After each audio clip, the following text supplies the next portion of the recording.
The gaffe-prone Biden administration gave Americans a potential glimpse into the future this week when the president gave a joint press conference with Florida Governor Ron DeSantis and allowed DeSantis to speak from a lectern bearing the presidential seal.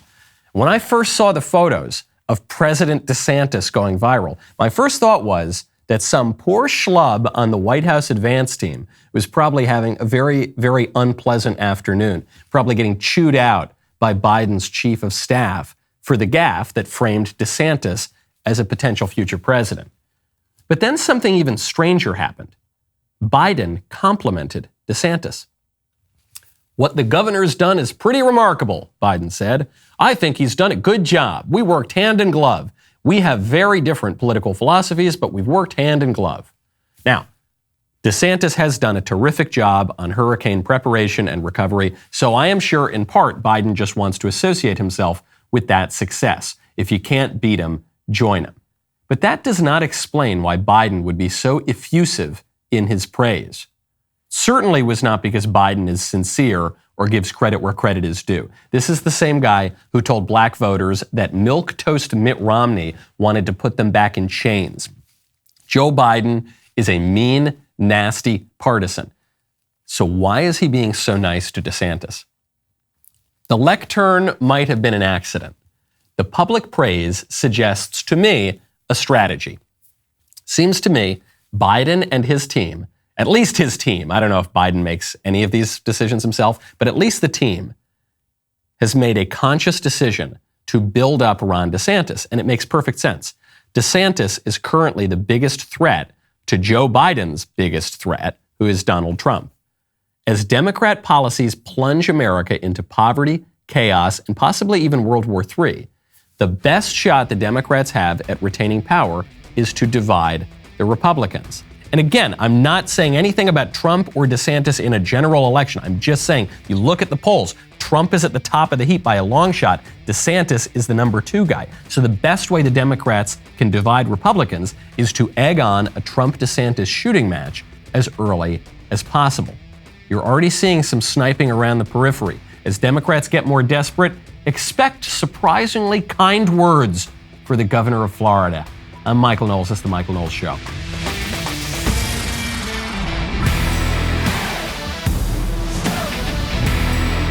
Welcome back to the show. My favorite comment yesterday is from Frank S., who says, with the holidays coming up, it's important you know how to talk to conspiracy theorists in your family. First, look them in the eye. Second, shake their hand. Third, apologize profusely. So true. So true, man. Because all those people who have been derided as horrible conspiracy theorist cranks with tinfoil hats, they have a much better record than pretty much all the political experts and eggheads and scientists and all the rest of it. So yes, you should. When you are speaking with your family this holiday season and there's that crazy uncle, that crazy right-wing uncle at your table, just say you're sorry. When you're speaking with your family before the holidays come around, you're going to want to check out Pure Talk. Right now, head on over to puretalk.com, enter code Knowles. The government is addicted to spending. The spending is driving up the cost of everything. It's not fair. I know it's not fair, but you don't have to be a victim. There are things that you can do right now to lower your monthly expenses and mitigate the impact of inflation. One, this is the simplest one, switch your cell phone service to Pure Talk. Take a look at your cell phone bill. If you are with Verizon, AT&T, or T-Mobile, I know how much you pay. I've seen those bills. You're paying way too much. Pure Talk will give you unlimited talk, text, and 6 gigs of data for just $30 a month. That could be a huge savings for you and your family. That's grocery money. That's gas money. Pure Talk never raises their rates. By switching to Pure Talk, the average family of 4 is saving over $75 every single month. Customers are realizing they just don't need as much data as they're being sold right now, okay? Join the hundreds of thousands of people who are making the switch to Pure Talk today. When you switch to Pure Talk, with my special discount, you will get 50% off your first month. Just go to puretalk.com, choose your plan, enter code Knowles, Knowles. puretalk.com, enter code Knowles for 50% off your first month. What a news day yesterday. I've been on the road. I've been traveling like crazy. I was in Las Vegas yesterday with Senator Cruz. We've got a big announcement on verdict coming up, so you're going to want to check that out. It's an announcement that I've kind of been foreshadowing for a little while, but It's an announcement. Nevertheless, you should go check out. So I was in Vegas. My head was kind of out of the news. And then I'm getting on the airplane to come back to Nashville last night. And I see a lot of big stories, but the most important one, as far as I'm concerned, Mr. Yeezy, Kanye West, goes on Tucker Carlson. It's an extremely wide-ranging interview. We can't get to all of it. But Kanye West, makes an incredibly, a beautiful, actually eloquent and precise argument for life and even just beyond life and the abortion issue, for a whole view of politics. Take a listen. So you just came from Paris Fashion Week. You just landed, and you have a lanyard still on from it, and there's a photograph on it. What is that? It's a photograph of a baby's ultrasound. Why is that? And that you designed that? Yes. Why? What does that mean? It just represents life. I'm pro-life. Boy, so you wear it on a badge. What kind of response do you get? And good, amen, I agree. I don't care about people's responses. I care about the fact that there's more black babies being aborted than born in New York City at this point. That 50% of black death in America is abortion. So I really don't care about people's responses. I perform for an audience of one, and that's God. Wow. His pro-life message, superb. And it's more important that Kanye West, this major cultural figure, maybe the most important cultural figure of our era. I say this as someone, don't listen to a ton of pop music or hip hop or anything like that, but the guy was just transformative within his own genre and industry, and he's sort of transcended his genre and industry, and he's just a force of nature in the culture. So it's very important that he says that. But that last line, oh my gosh, it just shows you Kanye's political insight and spiritual insight for that matter. He says, I don't care what other people say. I perform for an audience of one, and that's God. Wow, that's it. Write that down, write that down on the back of your hand so that you can just look at that anytime you get confused in politics or your personal life or anything else. A lot of people will tell you, they'll give you the opposite version, the kind of inverse of that maxim. They'll say, I don't care what other people think. I perform for an audience of one, and that's me. I don't care what other people think. I'm just going to do what I want to do. I'm going to live my truth. I'm going to be authentic to myself. But that's dumb. That's stupid. You're just as fallen and corrupted and broken as anybody else. Kanye says, no. You don't live for the crowds. That's dumb. And you don't live just for yourself. You're performing for an audience of one, and that's God. God, the essence of being. Truth, goodness, and beauty. That's what you're living for, baby. That's it. Your creator, your maker, the omnipotent king of the universe who holds all of our lives in his hands and on whom we rely for every breath that we breathe. That's who you're performing for. Everything else is just crap. You could win a zillion cars and a ton of money and big houses. You could become, I don't know, governor of a state, president of the United States. None of that matters if you're not living a life of sanctity, if you're not moving towards sanctification and holiness. Because ultimately, you're going to turn to worm food and you're going to take a dirt nap. So the only audience that it matters that you're performing for is God. And Kanye West gets it. And I feel totally freaking vindicated because I have been very pro-Kanye for many years now. And I made the point, I looked it up on Twitter, I made the point a couple of years ago, 2 or 3 years ago. I said, Kanye West has greater political insight than the vast majority of elected politicians and journalists, and certainly all those people at the New York Times. And he does, it's true. Kanye West has more political insight and is doing more political good, not just than the majority of politicians, but than the majority of elected Republicans, than the majority of conservatives. And at the time, when Kanye West first started making these kinds of conservative noises, started to suggest he might be bucking the trends here on some of these left-wing matters.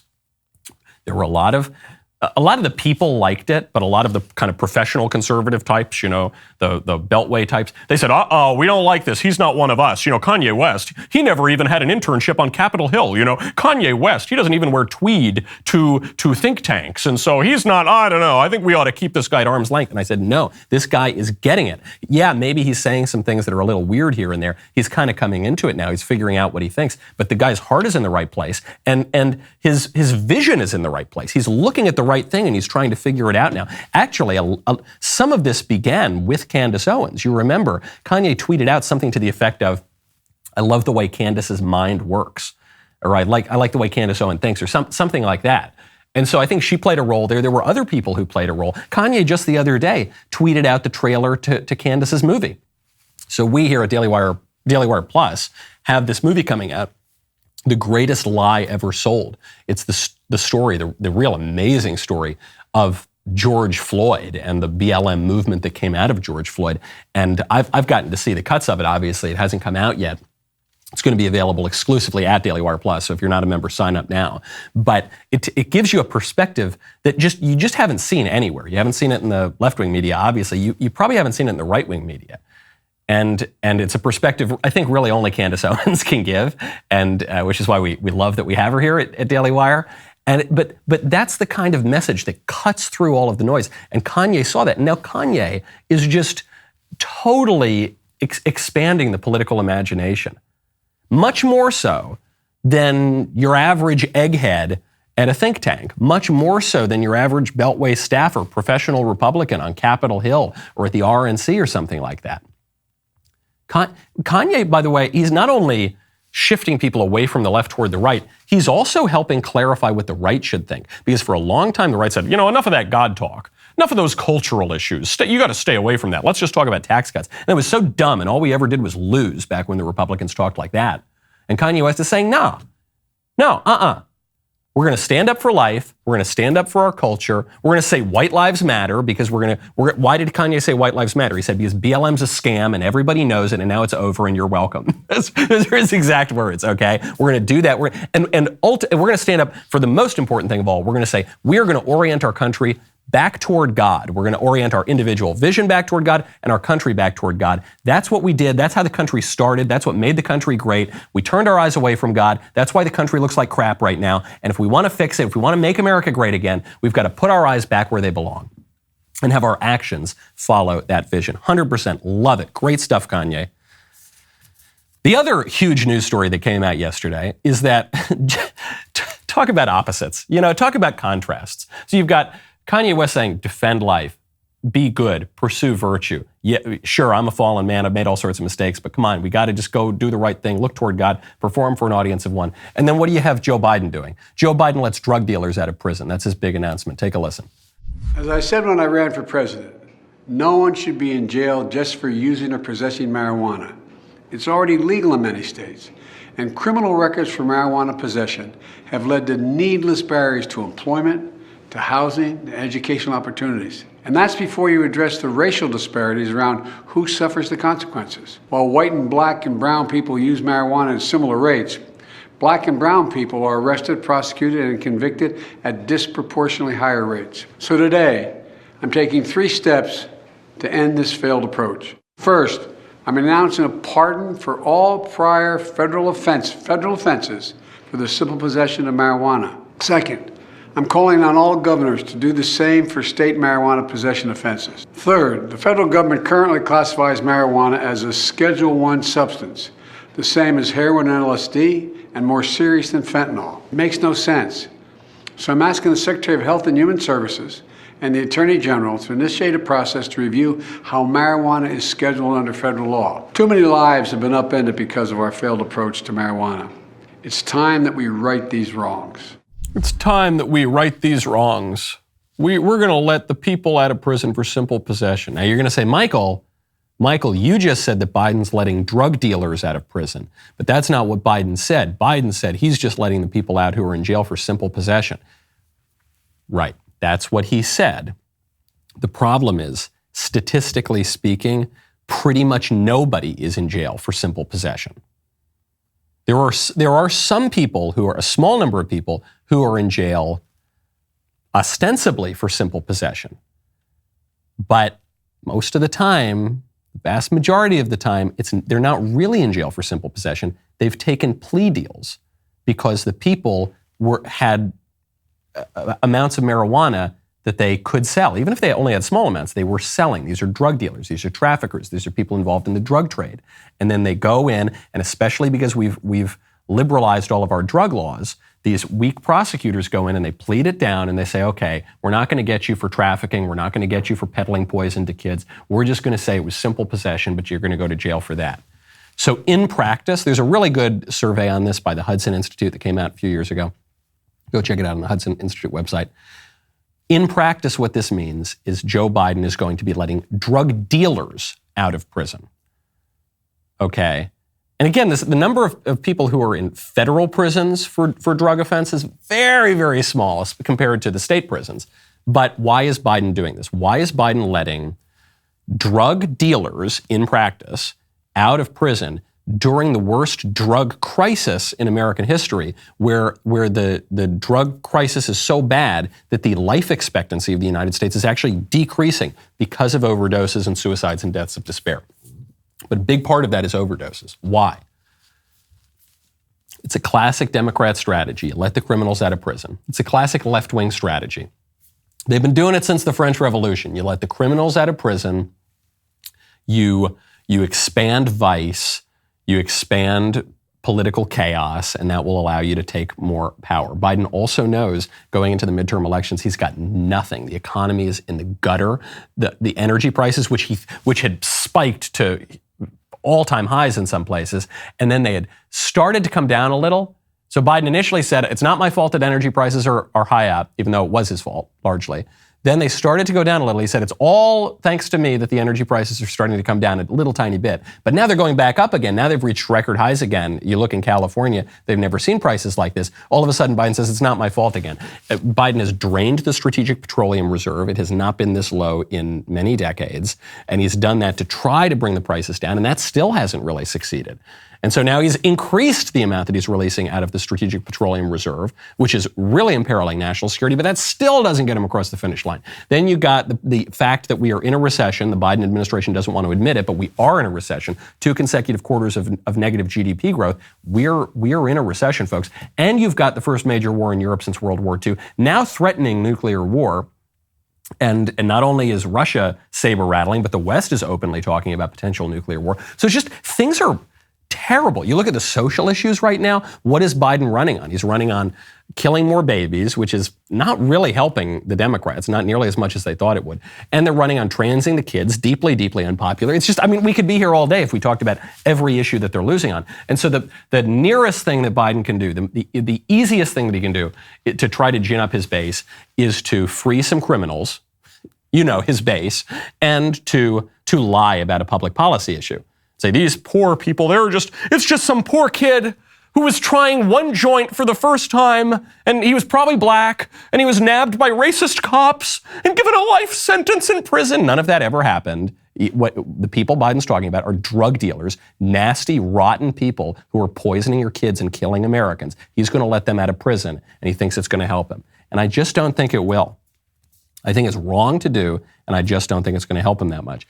Speaking of political stunts, in this case, more successful political stunts, a concerned mother, Kimothy Rakes, not Kimothy, that's sort of the amalgam. That's the androgynous name of Kimberly and Timothy. No, Kimberly Rakes, the founder of a parental rights group, Iowa Mama Bears, just showed up to a school board meeting at Ankeny High School, and she referred to this insane incident that occurred at the school where the Gay Straight Alliance Club, this sort of LGBT propaganda club at the high school, invited drag queen performers to perform for the kids for their end of year meeting. And so Kimberly Rakes shows up wearing the outfit that the drag queen wore. Take a listen.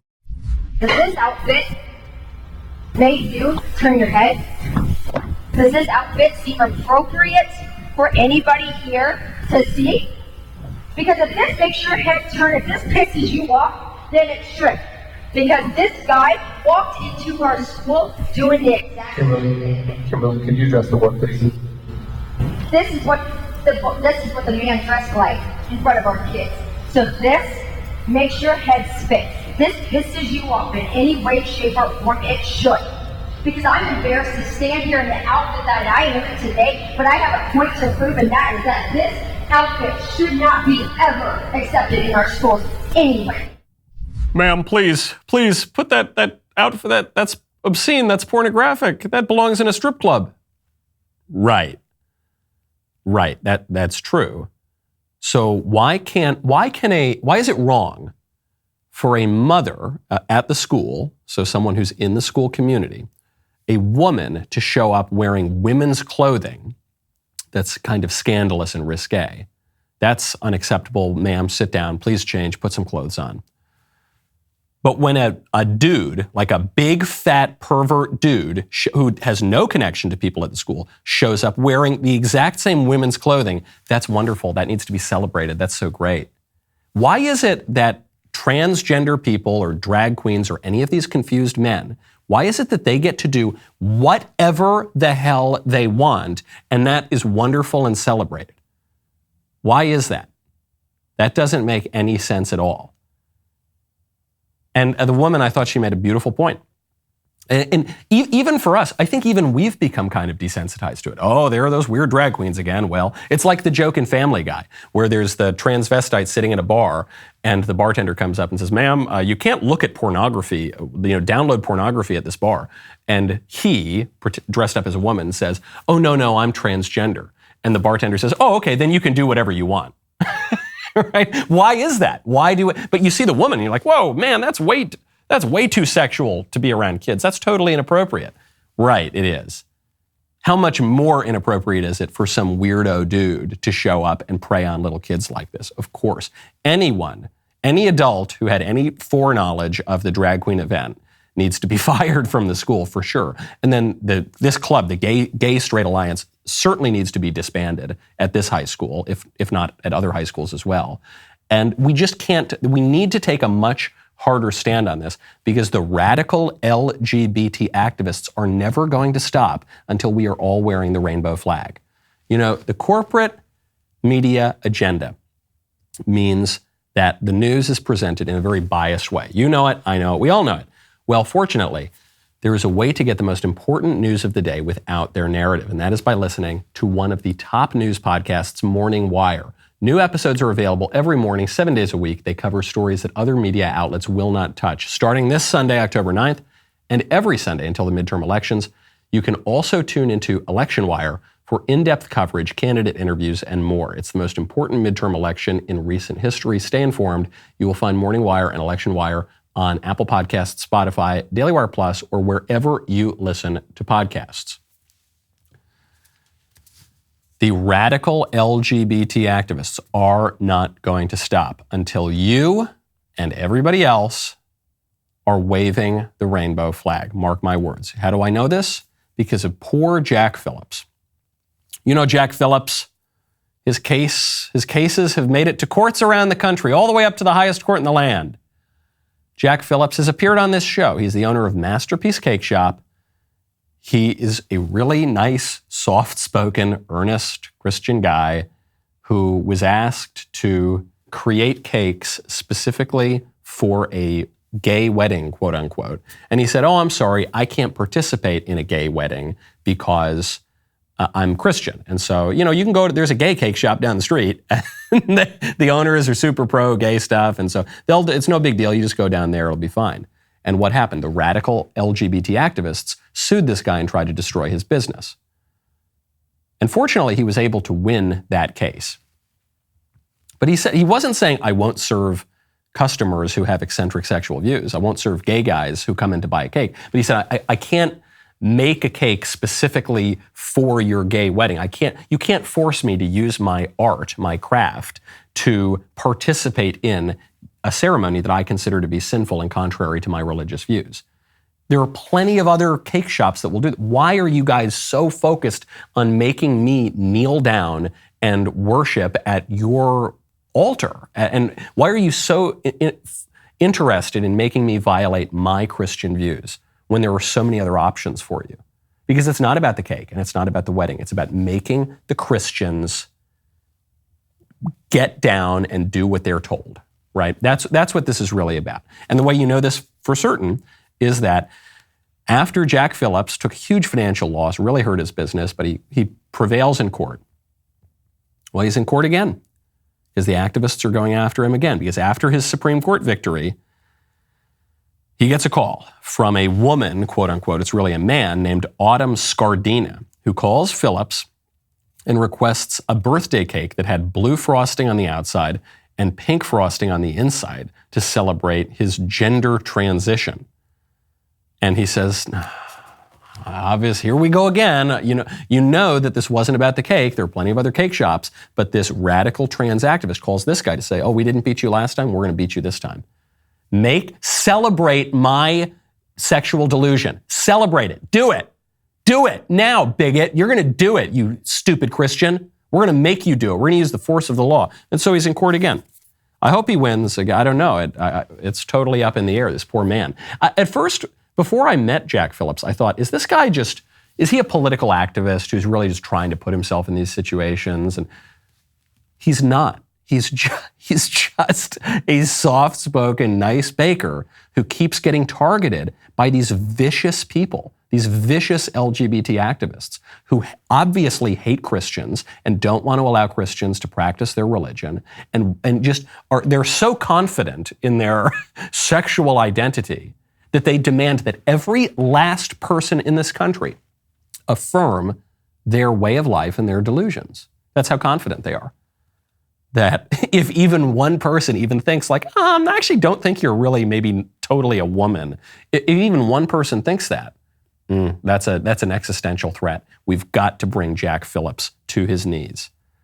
They're not going to stop. And so everyone's going to try to find some middle ground, like, oh, well, actually, let's just we can redefine marriage in this way, but not in this way, and let's just go halfway. And look, I'll refer to Caitlyn Jenner as Caitlyn because you can change your name, but I don't know if I'm willing to, only at a certain age are you willing. No, guys, it's not. There's no middle ground here on questions of ultimate truth and like ontology and on just basic questions of being and human nature. You've got to just pick a side and stand for the truth. Kanye can do it. Why can't you? Why can't you? Because you think, oh, well, we'll meet halfway. Okay, what if I bake a cupcake? I'm not going to bake a full cake, but a cup. No, that's just not.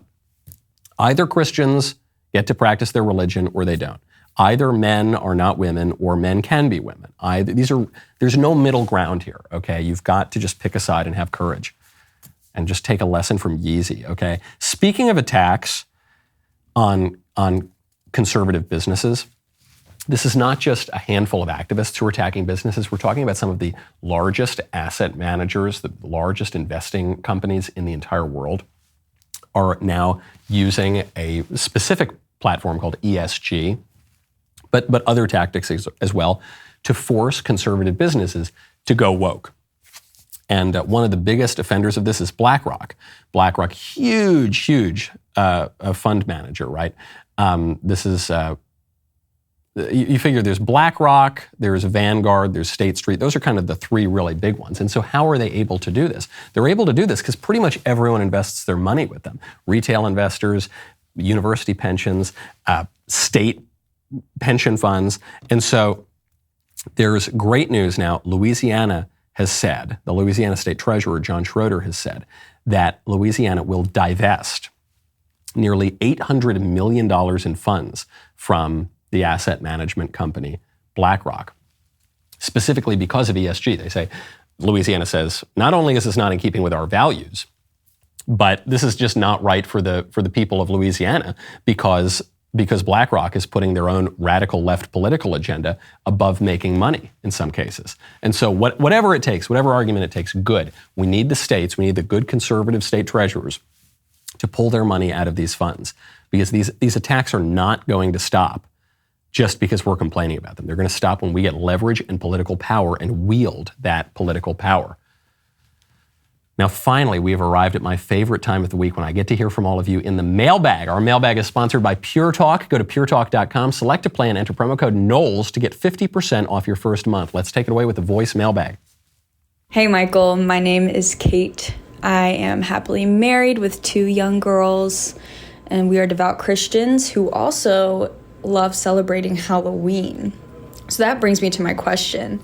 My sister-in-law has recently started texting me, my husband, the rest of the family, these articles and memes claiming that Halloween is evil and even though we celebrate Halloween at the church Fall Fest instead of trick-or-treating, she's saying that, quote, it's okay to do evil things if it's at church, and that we're teaching our kids that fitting in is more important than holiness. I mean, my little girls want to be princesses this year. I don't see much evil in that. But I also, as a Christian, I want to lead by example. So what are your thoughts on this? Let me know. Halloween is not evil. You can do evil things on Halloween, just like you can do evil things on any day of the week, but Halloween is not evil. Halloween is the night before All Saints' Day. That's what it means, Halloween. We get in English, because English has Latin roots and German roots, you get the word, the word for holiness comes from sanctus in Latin, sanctity, sanctification. And we also get hallow from the German, but it's the same thing, it just means holiness. And because All Saints' Day has been celebrated for a very, very long time, many centuries here in the West, the evening before All Saints' Day is Halloween. Some people will claim that Halloween is a pagan tradition. This is not true. I mean, in as much as you hear these arguments all the time, people will claim that Christmas is actually based on a pagan holiday. That is also not true. I've done a few shows about this. That's made up. Actually, the pagan holiday that they say it is based on, it very, very likely came out after Christmas as a response to Christmas. And there's certainly no evidence that it predates Christmas. And the reason that Christmas is celebrated on the day that it is has to do with understandings of when the Annunciation was, the conception of Christ, and the length of a divine life. And anyway, it's a little bit of a tangent, but we can go into it at some point. So that's not true. It's based on All Saints' Day. But furthermore, even if it were true, that is, I don't see what the problem is if you can baptize pagan holidays. And I'm not saying that's what's going on here, but even if that were true, that's sort of a good thing. So if there were some kind of fall festival, a pagan fall festival, and then the Christians came in and said, actually, this is going to be All Saints' Day now, that's a great thing. That's a wonderful thing to do. In terms of what happens on Halloween, what happens? You give kids candy. That's a nice thing to do. You go around and see your neighbors, and you wear fun costumes, sometimes as saints, sometimes as a princess or whatever. That seems fine.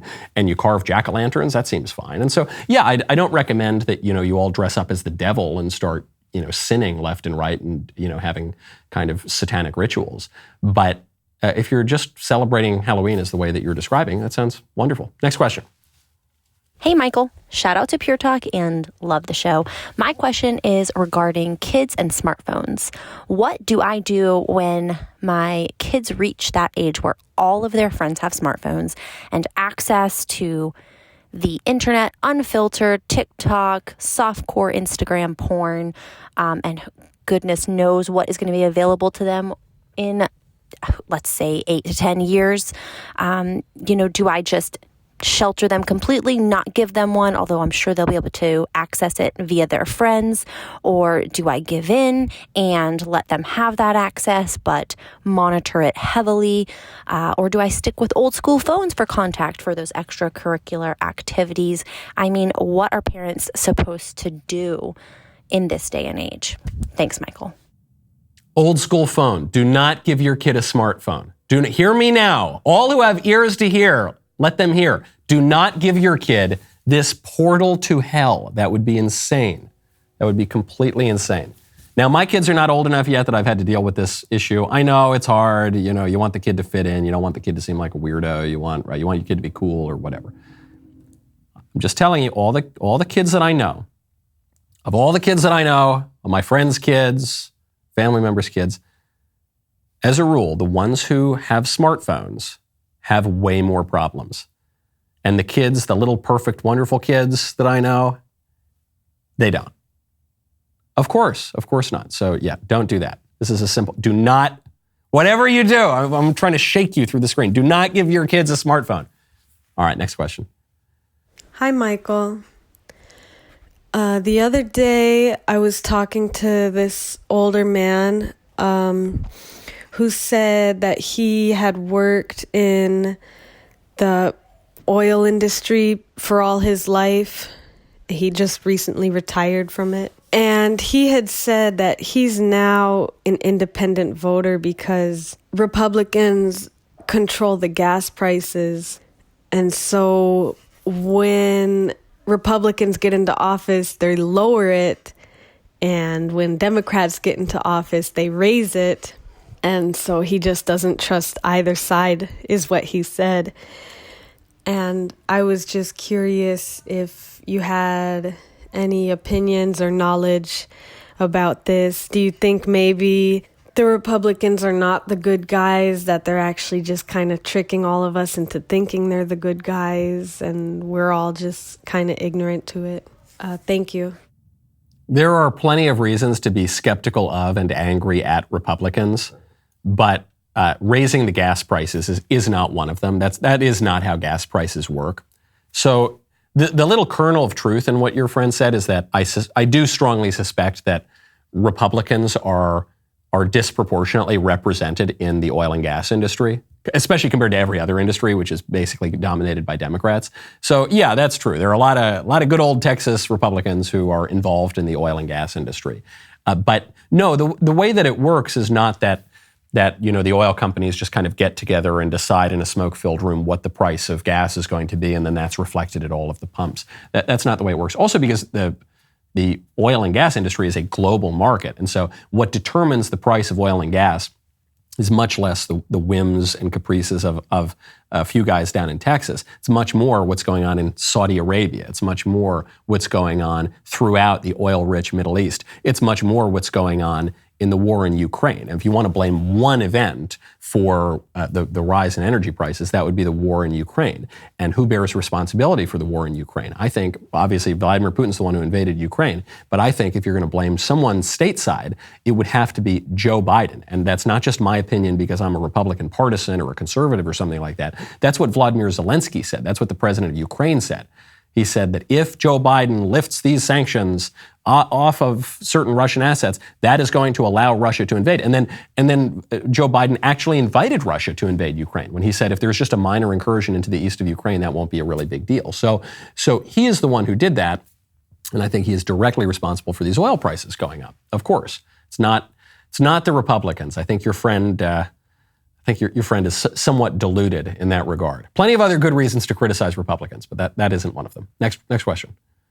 Howdy, Mr. Knowles. I'm James Roach from Texas, and I have a couple questions for you, sir. One, I've been meaning to get into political commentary for a while, but I have trouble finding stories to stay relevant long enough, and plus just finding stories. So if y'all could help me with that, that'd be amazing. But also, here's one you probably don't get asked very often, Mr. Nostradamus. What are your opinions on motorcycles? I absolutely love them. I have one in the garage. I got into an accident about like a month ago by myself. So I'm completely fine. The bike's bent out of shape, though. I'm fixing it right now. But I just love riding. It is such a zen thing, especially in the countrysides and the winding hills of the hill country that I live in. Oh, so great. It is so great. I'm actually kind of getting antsy right now just thinking about it. But yeah, I'd love to hear your opinions on this. Keep up the good fight. I look forward to seeing you next episode. Motorcycles are extremely cool. They're very dangerous and they're very cool. Those two things often go hand in hand. So you've just got to take a sort of risk analysis here. But I know I got a lot of friends and relatives who ride motorcycles. And I know a number of people, including among that group, who have been very seriously injured on motorcycles. But, so if you're going to do it, be careful, wear a helmet, do your best to do it safely. But I've heard it's wonderful. And when I've ridden on motorcycles, it's super cool. Definitely very cool. As to how to help you get into political commentary. So you're telling me you don't just want me to write my own show, you want me to write your show too. You say, Michael, I'm sure you don't have enough on your plate. When you finish writing your show, Michael, how about you write my show too? I don't think so, Buster.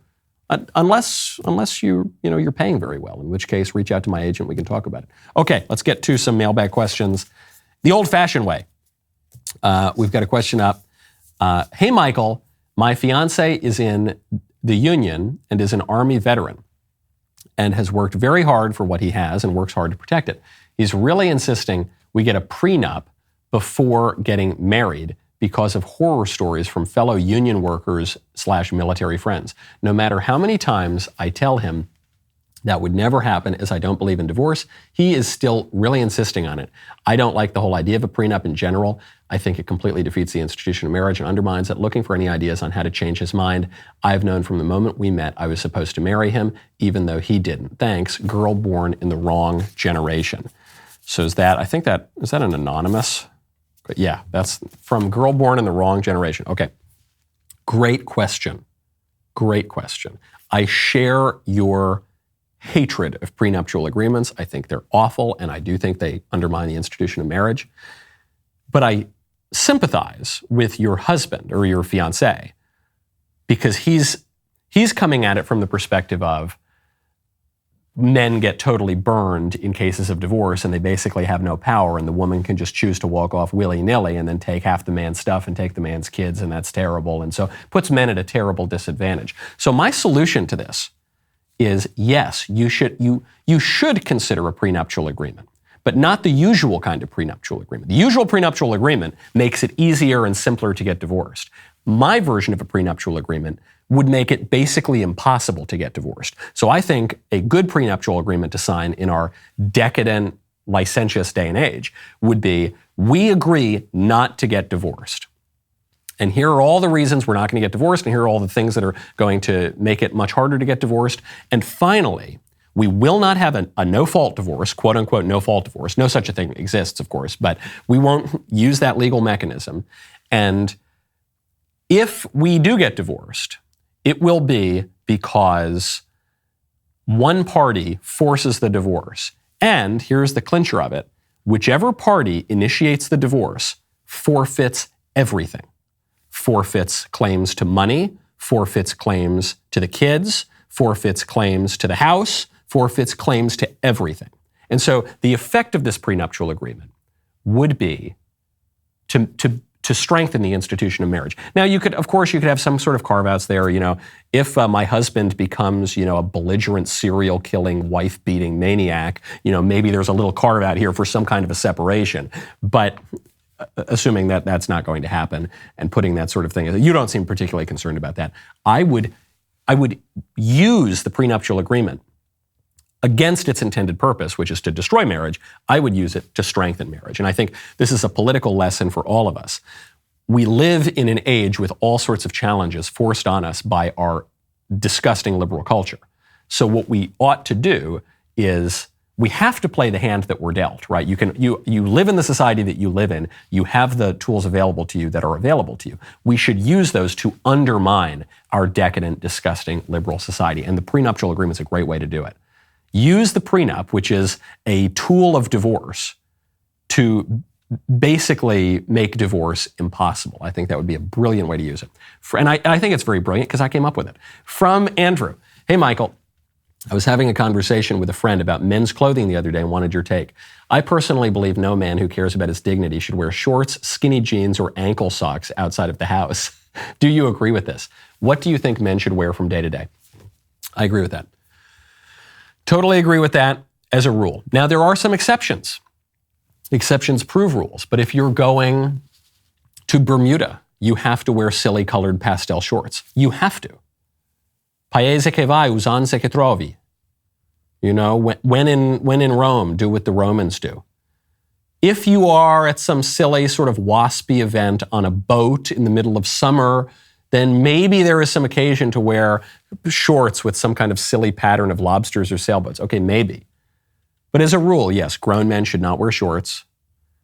Those silly little ped socks, I guess there's some practical use for them, but generally, no, avoid them. I almost never wear socks, just as a rule. It's fine. Boat shoes, loafers, topsiders, that's fine. You don't need socks for that. Yeah, of course. Ideally, some kind of a collared shirt outside the house, unless you want to, you're walking around the Bronx, you want to wear like some cool kind of Italian sweatsuit or something. Yeah, obviously there are exceptions here, but as a rule, you are completely on the right track.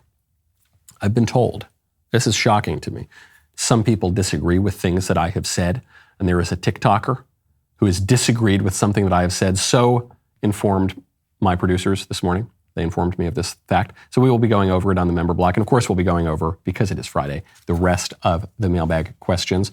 So the rest of the show is continuing now. You don't want to miss it. If you're not a member, click the link in the description and join us.